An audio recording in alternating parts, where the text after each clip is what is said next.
Hi.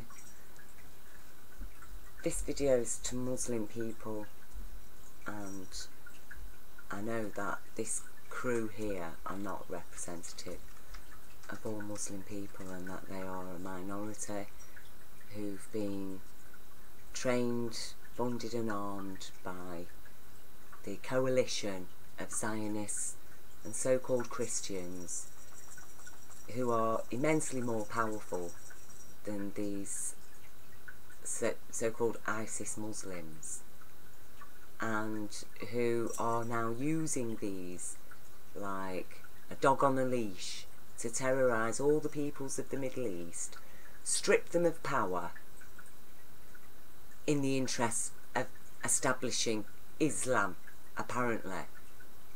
And the Islam that they're serving is Saudi Arabia's very own, or the radical Islamist alternative who've taken over Iran, which, again, we're dealing with a Catholic Protestant situation that's a split organised by people who usurped Christianity, who usurped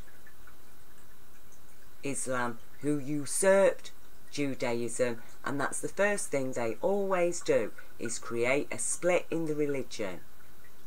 So one side go to one side go to the other. So there's war everywhere, because that's what they thrive on. War and terror, and in that war and terror they can help themselves to women, help themselves to children, get the gold, because that is all they're interested in. And as soon as they get the gold, they want weapons, which is made bigger and bigger weapons, to the extent that the people controlling these have got the power to destroy our whole planet on the push of a few buttons.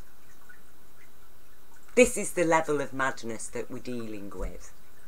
Yes, it's providing you with jobs. Jobs, apparently, that aren't really paying you a wage, because apparently all the money that's being spent today is being borrowed from the future generations of not just today's children, tomorrow's children, and all the tomorrow's children thereafter, for an unrepayable debt, so they can carry on with their divisions and their war games and their looting and raping and child abusing and destroying our planet. And this consciousness is like a cancer, and it will destroy the host, because that's what cancer does. It's got no brain, it's just cells staying alive for as long as it possibly can and feeding on the living host. The cancer doesn't care that one day, oh, if you keep eating this host, you're going to die as well. They're not bothered. Now, we have to be bothered about that, because these aren't capable of it, okay? These ISIS people and the people controlling them, who are more evil than these are, most of them, confused people who, given half a chance, if they could know the truth, would immediately abandon what they're doing. And that's why the powers controlling them make sure that they don't know the truth.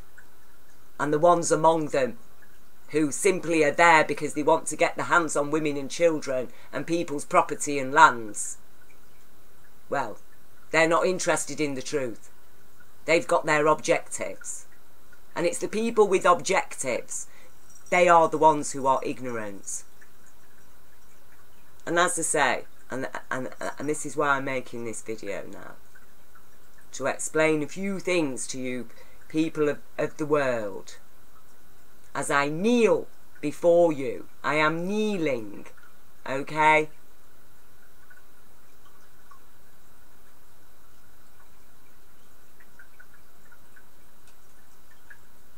In 1992, I witnessed an event of light being. 2 weeks prior to that, I'd written a piece called Freedom in the City. The writing itself was based on a diagram that I'd drawn to represent an understanding about what was going on in the world.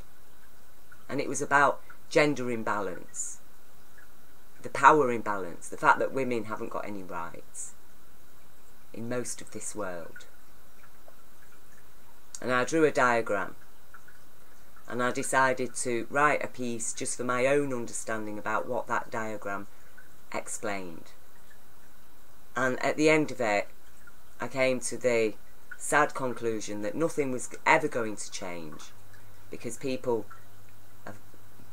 only believe in death, and they believe they have short lives, and while ever people believe that, then there's never going to be any change, because you're always going to get large groups of people who will just say, well, I'm going to get what I want, I'm going to enjoy whatever pleasures I can get, whatever power I have I will exploit, and the people who haven't got as much power as me, they will submit to my will. I will do what I want to do. It's a world of the strongest shall survive.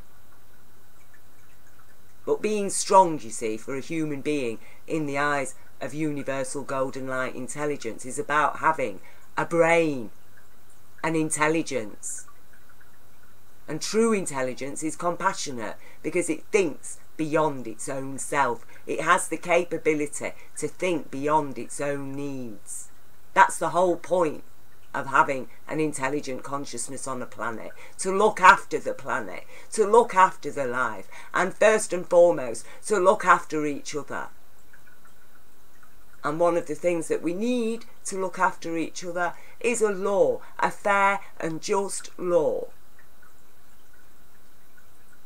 And every faith, every culture is required to uphold and serve that law.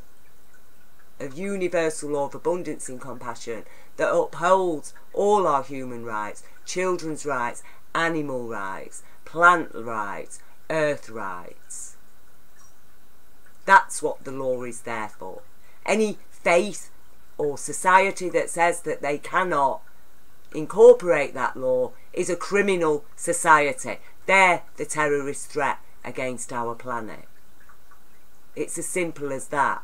All these other divisions that have been created by the insane people who live outside of universal law, their whole usurpation of the religions has been to deny universal law and to continue hiding behind the facade of the religion, whether it be Judaism, Zionism posing as Judaism, Western Christianity posing as Christianity, or whether it's ISIS posing as Islam.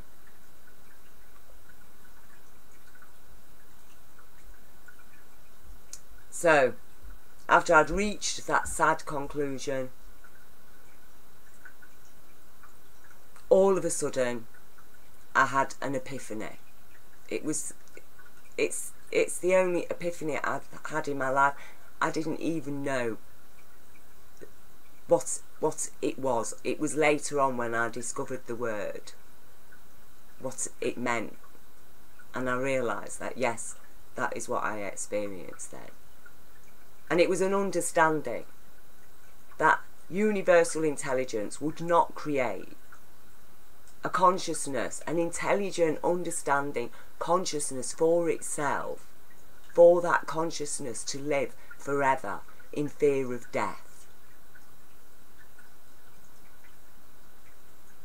And I realised that we're made of quantum energy, and that we do have a soul, and that quantum energy is what creates our thoughts, our dreams. It's in every cell of our body. The quantum energy in our head is our spirit. The quantum energy in our body is our soul. I understand that if we live so far away from the true soul, from the true light of the universe that created our soul in order for us to have a spirit, then yes, on death the spirit will be separated from the soul. So what's there for the spirit then that's never going to die? An eternal consciousness in the void, basically.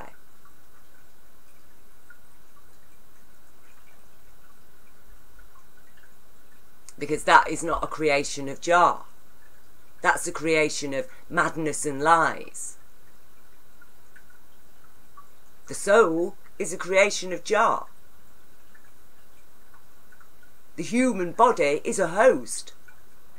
So which thoughts are we going to be host to? We're going to be host to either God or the devil. Because what is the devil if he's not just a criminal?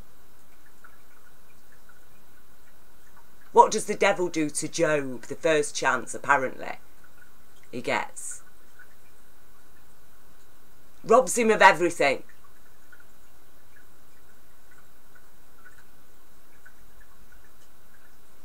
Persecutes and punishes him. An innocent man. That's what the devil does. Now this world is either going to serve the devil or you're going to serve Jah. And I don't care what faith you are. Jah does not expect everybody to be of one faith and for there to be one world order. Jah, we are a diverse species and Jah values our diversity. And Islam explains very clearly at the start that Muslims are required to respect all peoples who follow holy books and books of knowledge. And Muslims are advised to abandon old ways and traditions that new knowledge has proven wrong. So Islam requires Muslims of today to live by the 21st century and 21st century knowledge. And I am sharing 21st century knowledge here and now. And this is from my own life experience. It's not from Babylon. I am a daughter of Babylon. And actually, she was never a mother to me. She treated me like a slave and a servant. And she turned a blind eye while I got abused in every way imaginable. And she's protected my abusers. My mother was her slave. My grandmothers were her slaves. We're all her slaves. She's not a mother. She's an oligarch. And actually, she's a whore. And the so-called patriarchy, well, it's not a patriarchy. As I say, it's an oligarchy. They killed the patriarchy.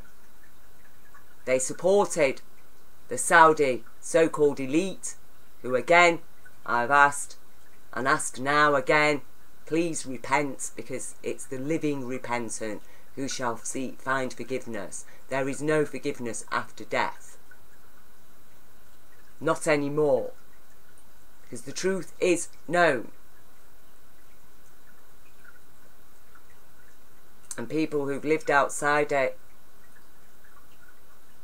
what can I say? Your spirits can't be allowed to return into life.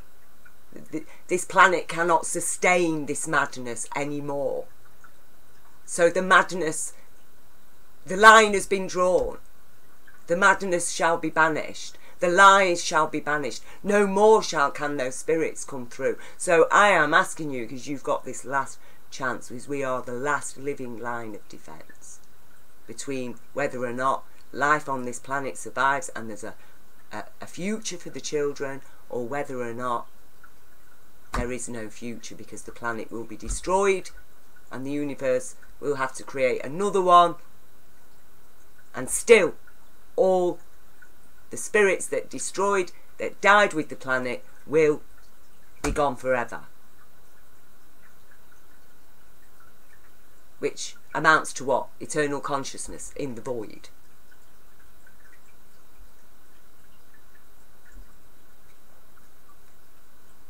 And for those who followed gold, well, you'll find your end at the heart of the supernovas that created it. Because gold is a waste product of the universe. The Aztecs called it God shit. And it certainly is. Excrement of the gods. That's what gold is. It's virtually useless. But apparently, a man with needs for children and women and acts of sadism can be given all the power in the world as long as he's got a lump of gold. Again, that is over. The gold's virtually worthless. And you all need to lose your faith in it and start putting your faith in the universal reality that created you. Because as I say, spirits that live outside the universal reality, what are you? You're a creation of this world. You will all perish with this world forever.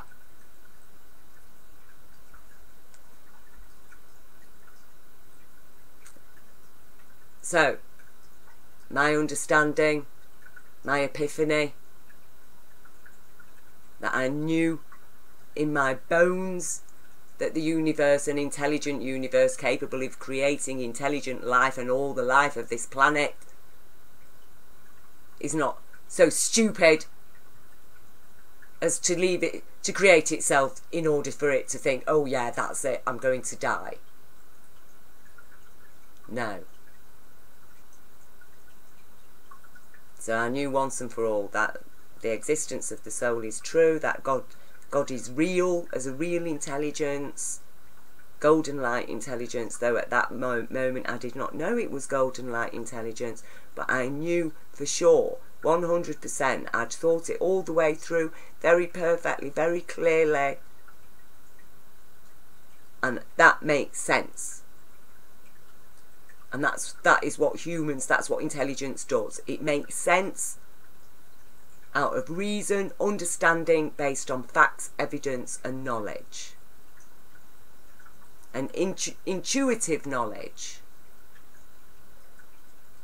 And 2 weeks after that event, I woke up one morning, and as soon as I started going down the stairs, I could feel this energy rushing through me, and it felt like bliss. That's all I can describe it.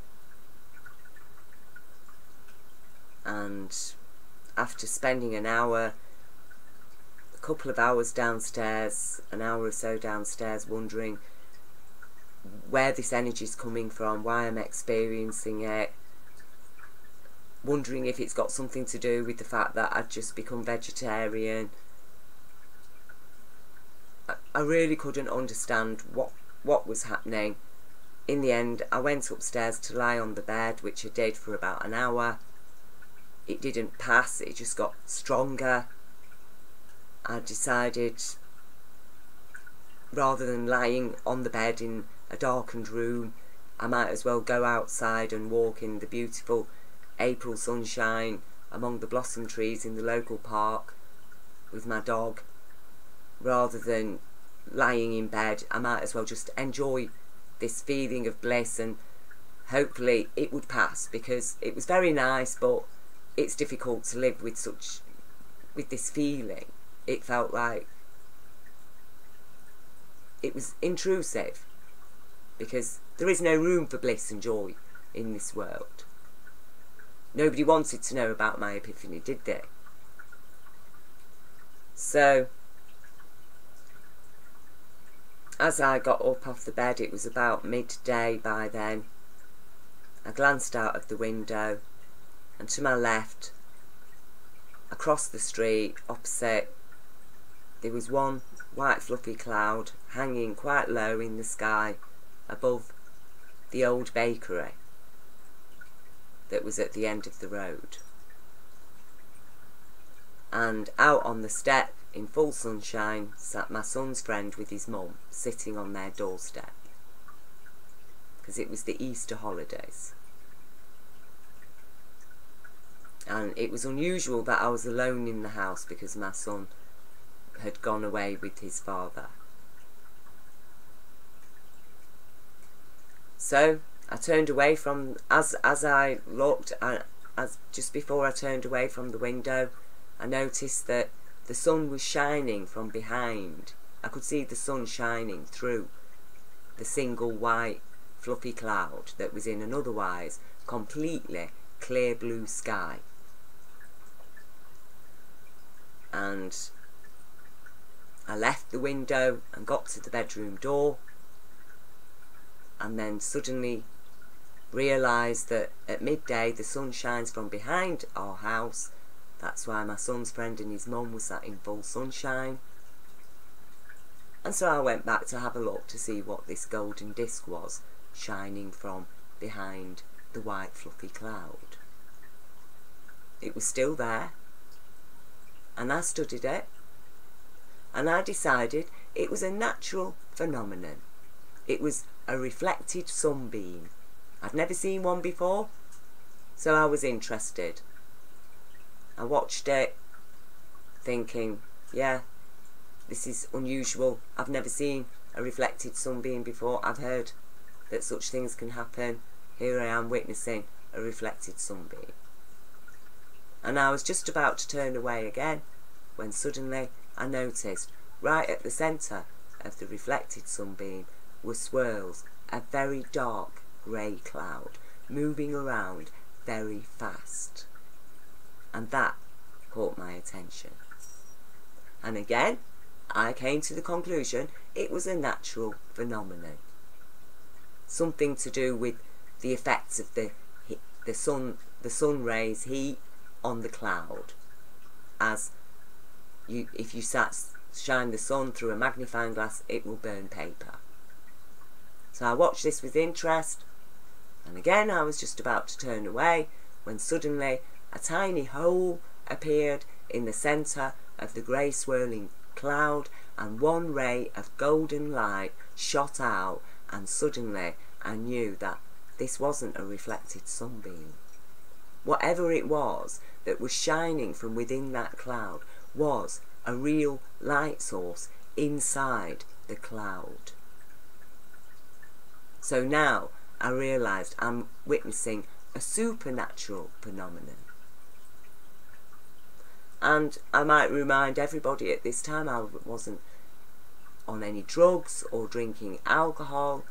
I've never been a heavy drinker, very, very moderate drinker.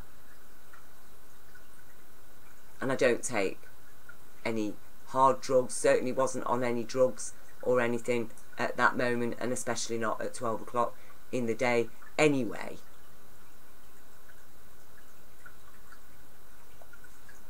And I don't use hard drugs. And I've never been one for having psychotic experiences. I was at that time studying history of art, design and film at Sheffield Polytechnic. I just passed all my year exams, and most of my essays were first from two ones to firsts. I was a mother of my then 7-year-old son, and was living a normal life as righteously as I could, and with what knowledge I knew, with what little I understood as right. I was trying to live by that right, what I thought was right, according to what this world had told me.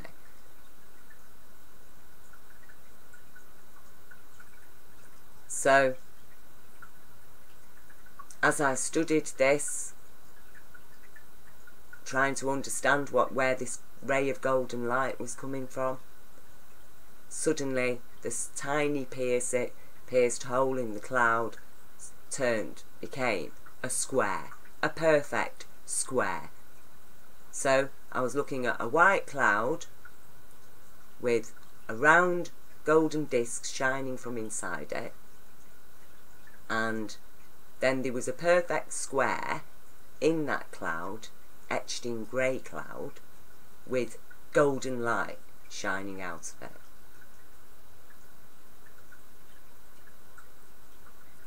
So now I'm thinking, is this a spaceship? A UFO? That's what I'm thinking. It's a UFO. And at that moment, I forced myself to turn away, because I thought I could be hallucinating. Perhaps I'm not even seeing this at all, really.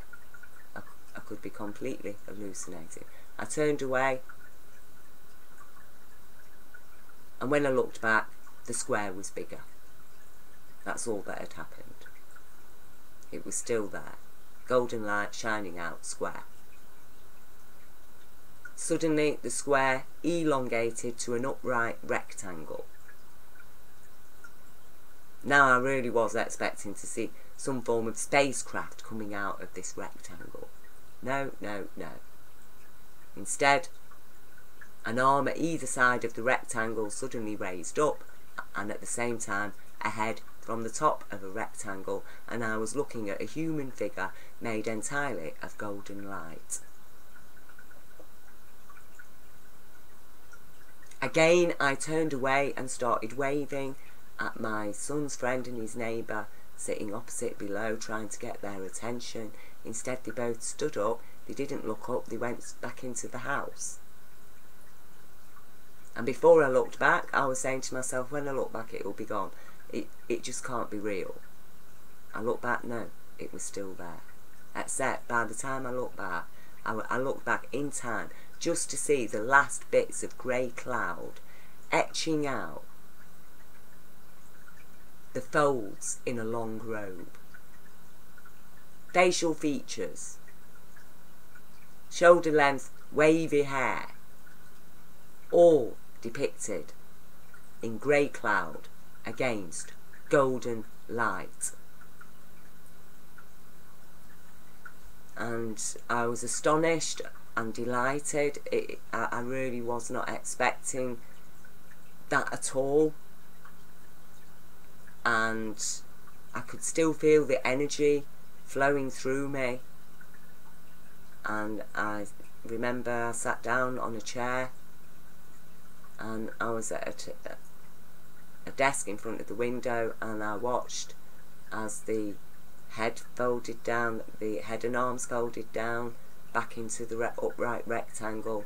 Rectangle closed down back into the square shrunk, grey cloud covered up the square till there was only a tiny pinhole, and then the pinhole disappeared, and then the grey cloud stopped swirling, and the golden orb inside the cloud faded, and the whole cloud dissipated.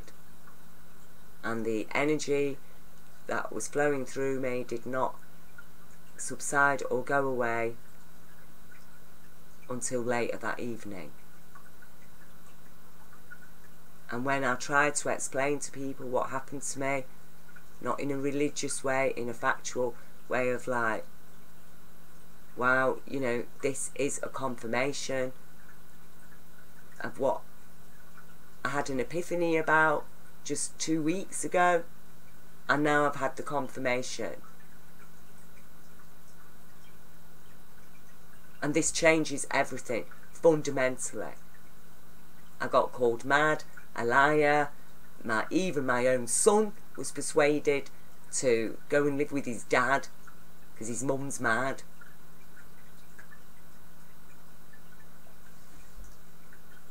And instead, people who for years had, you know, dismissed my life experience as a child as suffering 17 years child abuse, who'd ignored it, who'd told me, oh, you know, you're alright, you'll get over it, blah, blah, blah. People who said they didn't believe me, they thought I'd made it all up. Suddenly, all those people were saying, ah, well, it's because you were abused as a child, you've got mental health problems, that's why you witnessed the light being. And you know, I took it all on board, all the rubbish that they threw at me, because I just wanted to know the truth. If the truth was against me, so be it. Let me know it. Let me try and do something about it to change then if I'm wrong. If that means maybe I did witness it. Maybe that's why I witnessed it, because I'm so evil. Maybe that's why the light being showed itself to me, because I'm so evil. And in the end, because of all the horrible things that happened to me after that, I believed that that must be why, and that I'm such an evil person. Even my own child would be better off without me. And if I'm going to go to hell, I'd rather go straight away before I do any more evil and damage to people, to life and this world. And I made up my mind that the next morning I was going to end my life. I was going to take myself to a place, leave a note, say this is where you'll find me, this is why I've done it. And that was it. And that night, I had a dream of Prophet Mohammed. And I really did not like Islam, because all I knew of Islam was Saudi Arabia and the well, the equally fanatical is Iranian alternative.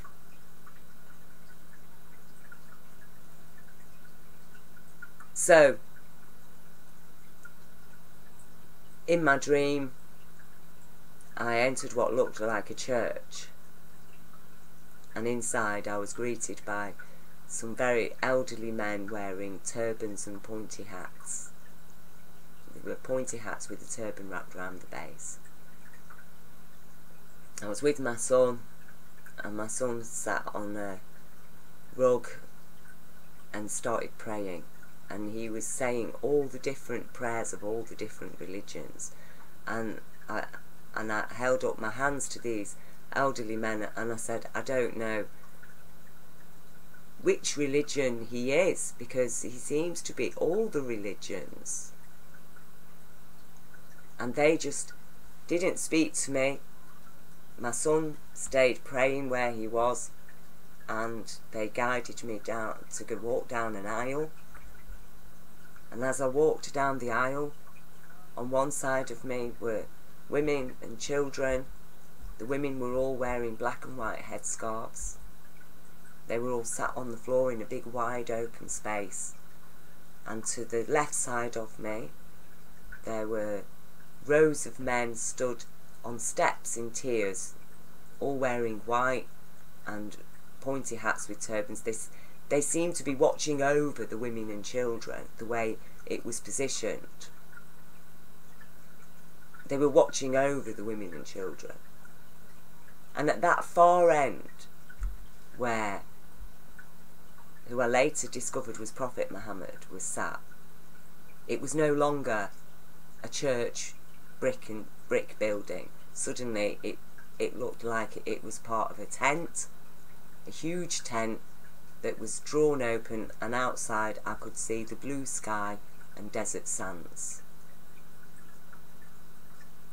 And at the end of the aisle there was sat a very beautiful man with a beautiful dark trimmed beard, very lovely face, and long dark brown hair just going over his shoulders that just came out from under his turban with the pointy hat. He was wearing the same turban and pointy hat as the other men that had greeted me at the door. It just sat on his head. And he was wearing a white robe. He was seated on some cushions. He had two men stood behind him wearing the same pointy hats and turban, and he had some women sat with him as well with the black and white scarves. And I knelt down at the end of the aisle, and I don't know what I was saying to him, because my hands were gesticulating. I seemed to be expressing some frustration, exasperation, despair even. But it was like I was two people in one body. One part of me was speaking to him. I don't know what I was saying, but my conscious being was just absolutely mesmerised by what I was witnessing, that this man had golden light shining from out of his skin. And at first, you see, I thought it was the robe, some sunlight reflecting off the robe, because it was very bright at that end of the room. But it was when I actually reached there and kneeled in front of him, that suddenly I realised that no, the light was coming from him.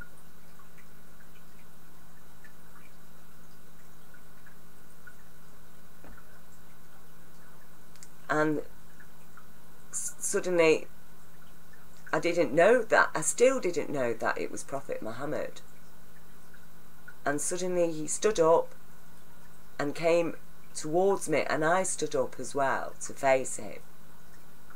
And he had a smile of absolute delight on his face, and he just reached out a hand, and somebody passed him a black and white scarf, and he gave it to me. And as soon as he gave it to me, I realised that, oh my gosh, this is Prophet Muhammad. I'm in a mosque, and I came in and I didn't cover my head, and I was so ashamed. And he just put his, and I just said, oh, I'm so sorry, and put the cloth on, and he looked absolutely, put his hands together and looked absolutely delighted. And then I woke up.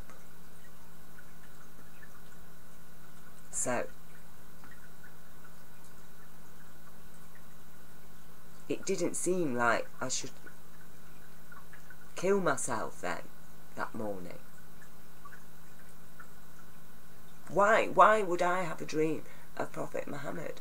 My husband was Iranian, but they were moderate Muslims, and they totally didn't like this new regime that had taken over with its extremisms, and it's moved back into the past,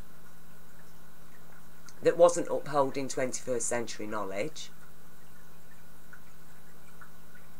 And I didn't know anything about Prophet Muhammad because my husband wasn't a practicing Muslim. Most of his family weren't practicing Muslims, but they had a Muslim way about them, of the way they treat guests, helping the poor, helping people, the way most Christians are, that we're not all going to church every Sunday or even honouring the Sabbath day, but we celebrate Christmas and Easter, and we generally try to behave in a Christian way towards each other. We believe we've established a Christian society that cares for the sick.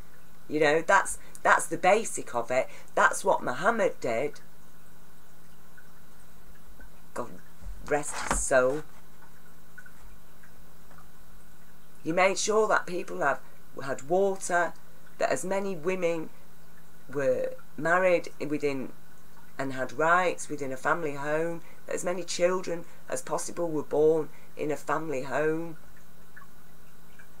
He did what he could in those times. And he, you know, I met the man, and I know for a fact that you know, people are saying he got married to a 6-year-old child. There is no evidence that he got married to a 6-year-old child, or that he had relations with the child.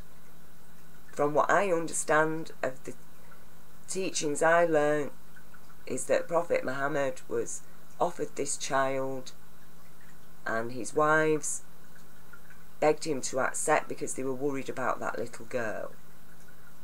And he did accept, and she grew up in his household, and when she was 17 she was offered the opportunity to divorce, because Prophet Muhammad was a true Muslim. He was against forced marriage, and he knew that that child was not capable of making such an important decision about the rest of her life as a child, that she needed to be a full-grown woman before she should be offered that choice. And that's why when she was 17 she was asked if she wanted to actually consummate the marriage, or if she would like to divorce, and in which case she would have had her full rights of divorce of property and all the help she needed. And when she was 18 she gave birth to Prophet Muhammad's only son, who died. And she went on to become a leader of the people, an educator and a warrior, and she was devoted, absolutely devoted to Islam and Prophet Muhammad. And she did not support this ISIS type of Islam, which is just abominable. No way. And neither did Prophet Muhammad.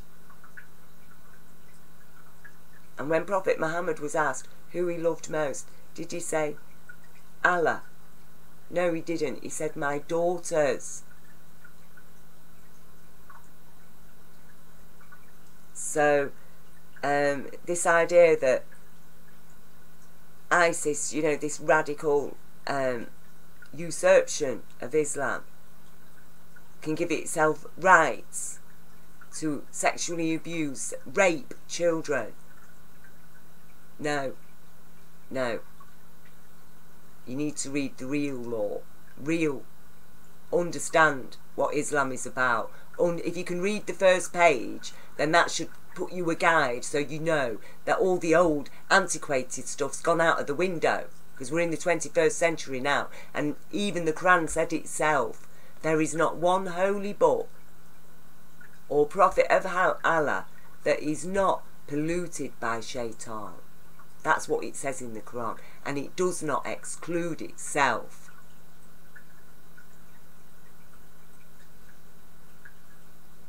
And it is up to us to grow up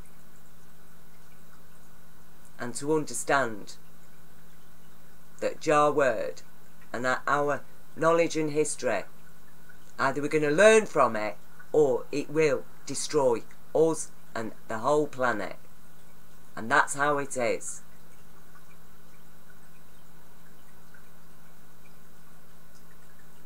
Now, after my dream of Prophet Muhammad, what was I supposed to do? Go to a mosque? Well, I didn't feel very confident about going to a mosque. I'd never been in a mosque before. So, 2 weeks after my dream, a friend suddenly called me out of the blue.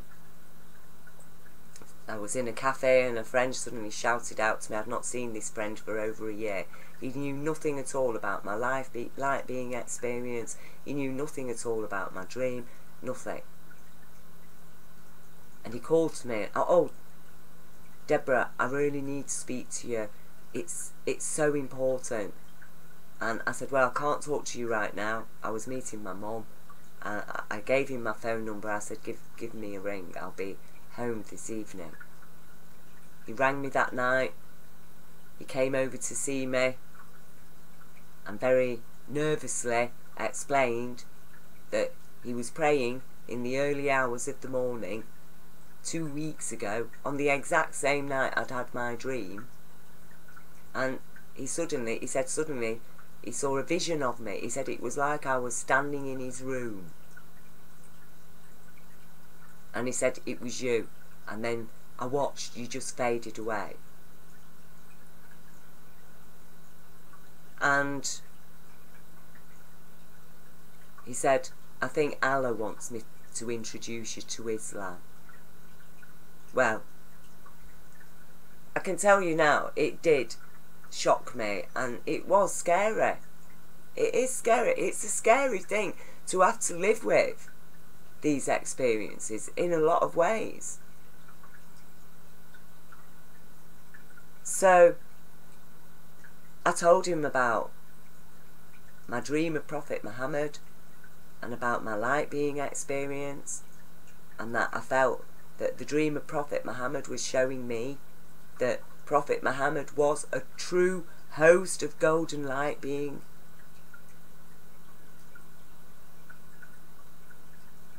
And I told him about the hats that, you know, the strange headwear the men had with the pointy hat and turban round the base. And he just exclaimed in delight, and he said, oh my gosh, he said, that's Sufis. That's the Sufi Islam. That's what I've joined. I've joined a Sufi group. So he took me to the Sufi centre that was practising mixed zikrs once a week, and I attended those zikrs. I accepted Prophet Muhammad as a prophet of Allah, and then I had to leave. Both me and my friend left the Sufi centre because it had become infiltrated by mostly radicalised English people, a lot of them, who were previously hippie vegetarians and had joined the Sufi centre, and then suddenly they were all becoming radical Muslims, insisting that, you know, their wives obey their every word, and expecting to get second and third wives, and all the, and eating meat. Suddenly I was being told that I wasn't a proper Muslim because I don't eat meat because I'm vegan. And we left. But before we left, I had a discussion with these people, and I told them what I understood, because I'd read the Quran. I started reading the Quran and learning about Prophet Muhammad's life, and I realised straight away when I read that all Muslims must respect people who follow holy books and books of knowledge, and that old ways and traditions must be abandoned when new knowledge proves them wrong. So I was then questioning them who were trying to say that we should all live the same way that people did 1,000 years ago.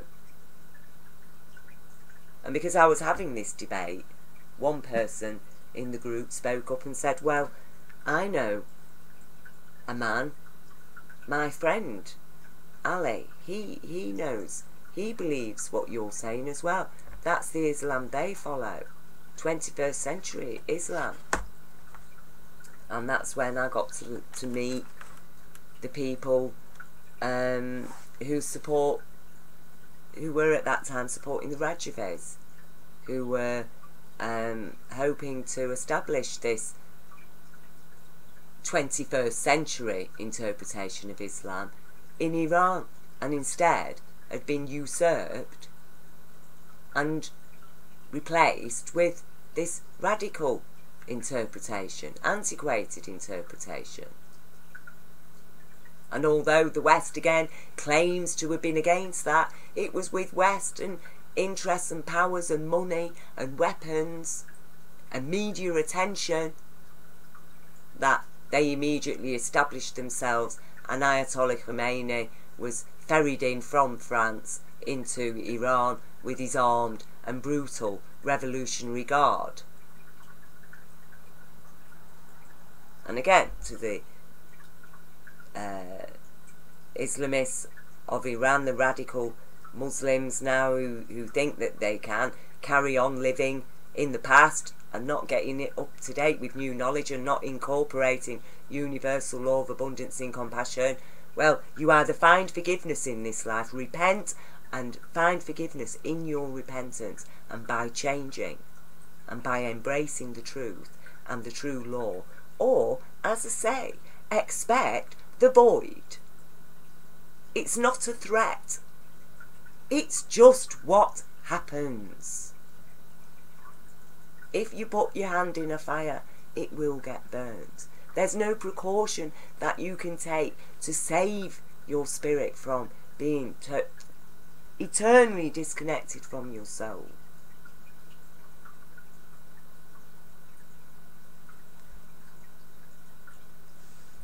Because no more shall pass through, no more shall pass through into life of these criminal spirits are not coming back.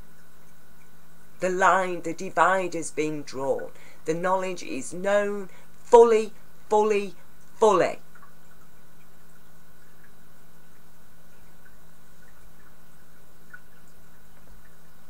They shall hit a firewall.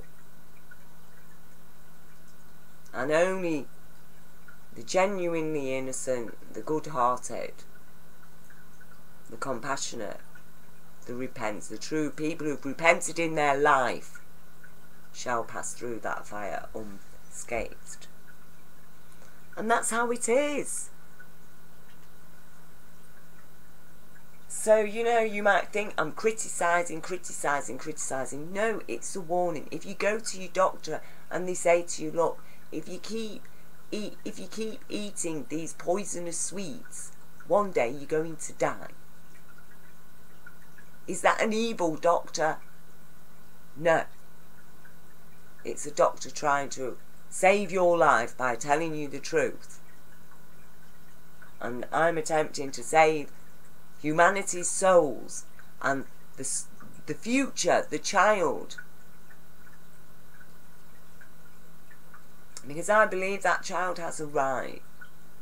It has a right to a planet, to live with human beings who know that who know God as universal intelligence. Whether you honour that God through an Islamic faith or a Christian faith, or not through even practicing any faith. As long as you adhere by the law, you're prepared to support universal law, then you are with Allah, and Allah is with you, Jah is with you, God is with us. The universal love is with those people of no faith but who are willing and able to uphold universal law. Because as the Quran says, respect all people who follow books of knowledge. Holy books and books of knowledge. What is a holy book? It's a book of knowledge. It tells you of your history. And that is what it's about, is learning from history. And look at the knowledge that we've learnt today, that we don't just live in the history, that we can't live in the past. We need to live in the present.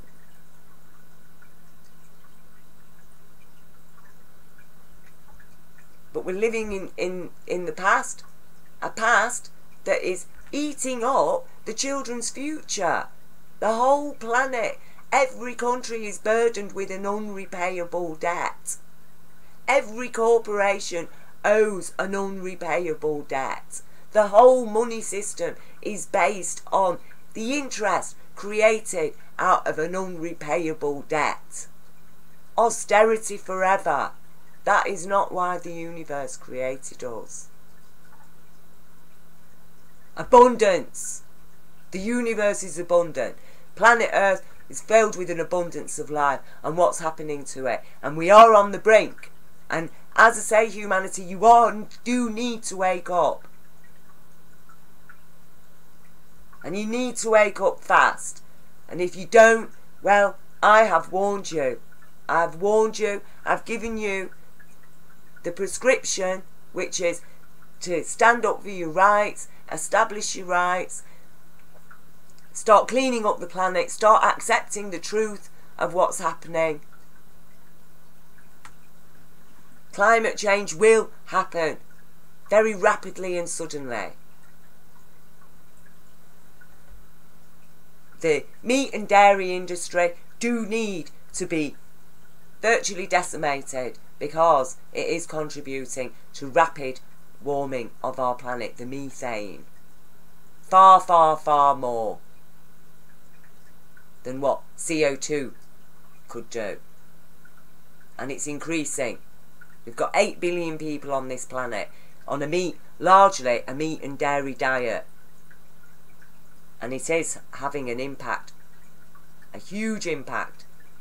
It's such a huge impact that if America cut its consumption of meat and dairy by half, it would be the equivalent of garaging every motor vehicle in America.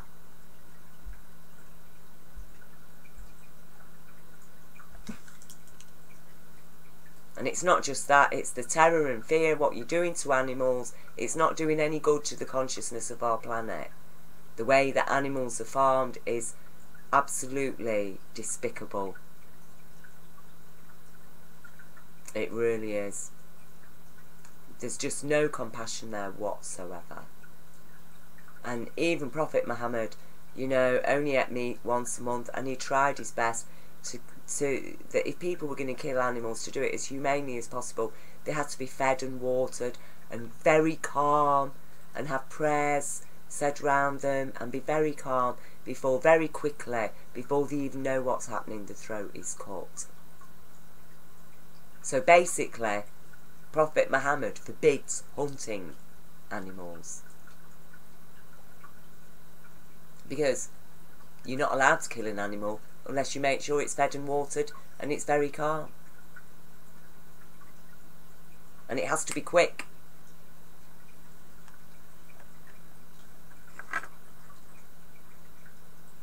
And would Jesus, in a Christian society, you know, people talk about what Muslims do, slaughtering the sheep and things after Ramadan. I've seen the pictures being posted over my Facebook. Oh, look at these mad Muslims. Well, you want to go and have a look what so-called Christian countries do to animals.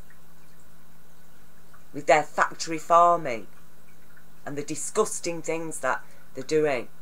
Putting animals alive, boiling water, dumping them in boiling water while they're alive. These are the kind of things that this Christian country does. And you want to show me pictures of dead lambs at Ramadan? Hens in cages laying eggs. Dirty, evil society. It's so evil that, and it's all just accepted as normal, with the adverts and the supermarkets and the glossy veneers on everything. Well, the glossy veneer is down. It's down. And so I'm asking people to please accept what I'm saying, that I'll say it from the heart. I don't bear any malice towards anybody. I understand why people are the way they are, but I do understand that we do all have a choice now. We all have a choice. If we've been living wrongly, if we've believed wrong things, start getting with the truth. The truth will liberate you. The truth will forgive you, ultimately. Because why would Jah give us this knowledge if not to give us a chance? Even the most evil person could become the best person once they understand the truth of Jah. And it's all about trust, who we can trust.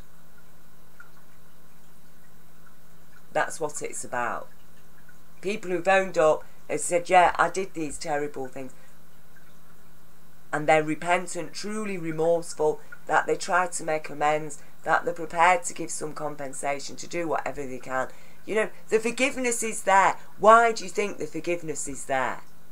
To facilitate the return to our humanity. And to explain the truth that if you can't accept that forgiveness, if you can't change, if you can't accept the truth, then you are part of the lie and you will perish with the lie. An eternal life to those who can live by the golden light of universal intelligence that gave us life, that gave us the law. These people who live by the laws of this world have established their corrupt laws of might equals right, to do as thy will. That's their law. It's a satanic law. And what golden light is that law founded on? The light of the golden metal, the physical gold.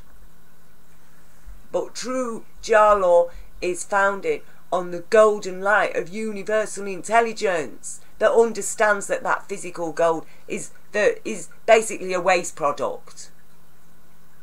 It's useful for some things, but what we actually need it for is so minimal that actually we've got an abundance of the stuff. What's in our blood? Iron, made in the heart of a star. Runs through our veins. It's not gold, is it? So we need to change this world, and there are ways to do it. Okay? One of the first things we need to do is to establish child protection directives.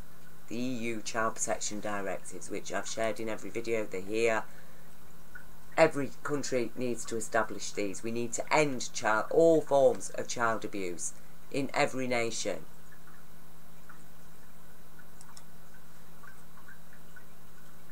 Western peoples understand these aren't Muslims in any true sense of the word. Maybe they've got a chance, maybe they could become Muslims, but you know, look, the Quran for dummies and Islam for dummies to prepare for jihad.